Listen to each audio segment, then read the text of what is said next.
Hey everyone, welcome to a special edition of Drive Time with Mike. It's the learning format that we use at Walnut Street Church of Christ for our small groups that we call community drive groups. Now you may be asking me, why is this a special edition of Drive Time with Mike? Well, that's pretty easy. It's because I'm not driving.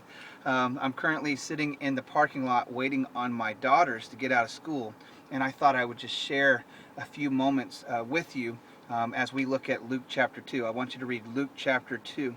So thanks for being here with me.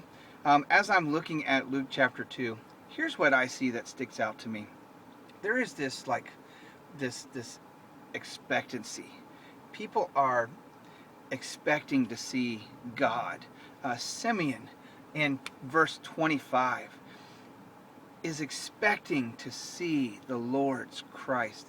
And when he sees Jesus, he says, "Now I've seen the Lord's Christ and I can die." Anna is a prophetess, verse 36, and she herself is fasting day and night and praying day and night because she's expecting to see something from God. You know, I have this running hypothesis, this working hypothesis that I want to share with you. I think that part of the reason why some Christians don't experience God, they don't see God working in their lives, is because they're not expecting to see God working in their lives. I think that they're not looking, and so they don't see Him. They're not expecting, and so they don't experience.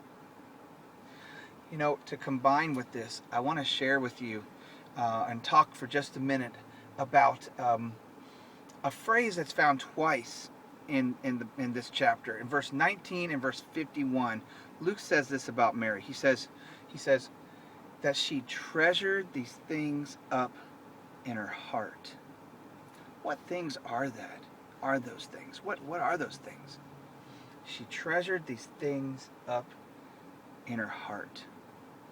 You know, a lot of Christians that I'm friends with, a lot of people that I know, have spent a lot of time treasuring up Bible verses in their heart, treasuring up scriptures in their hearts. And I think that's really important. So don't think that I'm saying anything against that, because I think it's very important.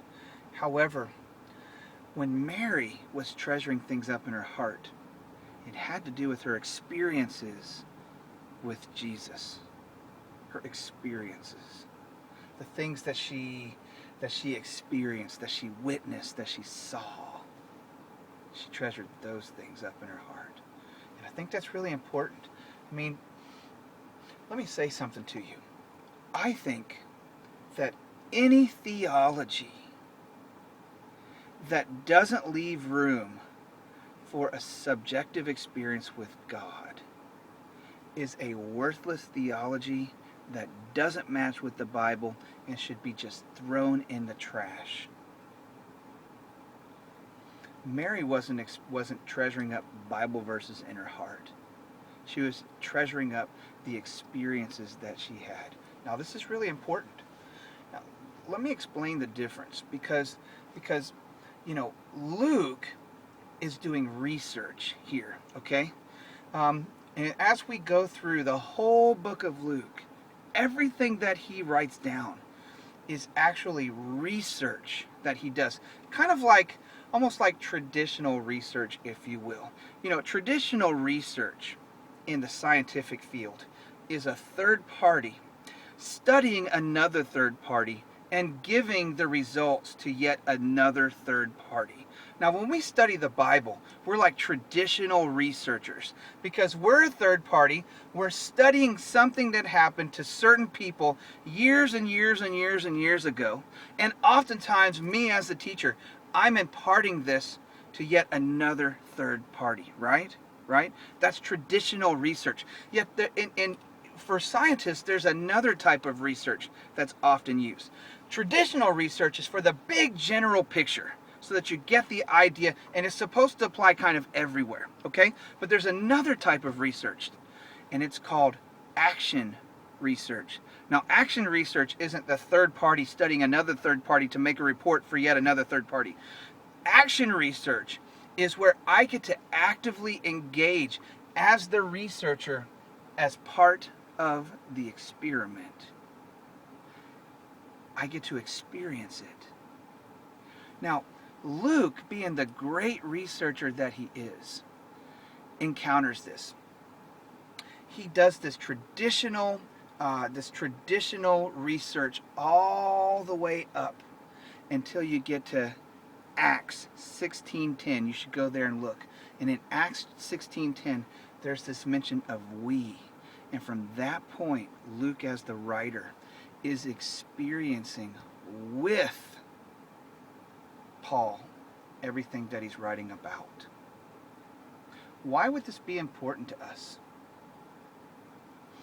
Because as Christians, when you go through stuff, the most powerful thing you will have to lean on are the experiences that you've had with God that make you feel certain that God is real. Think about Mary. Mary was going to go through a time where her perfect child, who had never done anything wrong, is going to be beaten and tortured. He's innocent. Beaten and tortured. Her husband will be dead. She'll stand at a cross with a bunch of enemies around her son, a few women, and one of his friends. All his other friends deserted him because they're afraid. People are mocking him, spitting on him, making fun of Jesus, her son. If she didn't have those things treasured up in her heart, imagine how much more difficult it would have been to get through those times.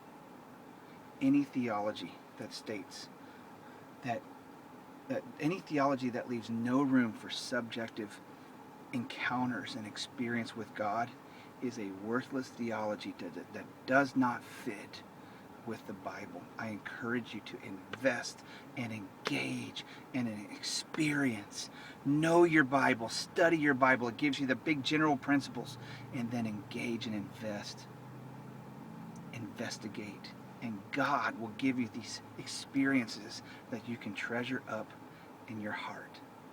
Thank you, family.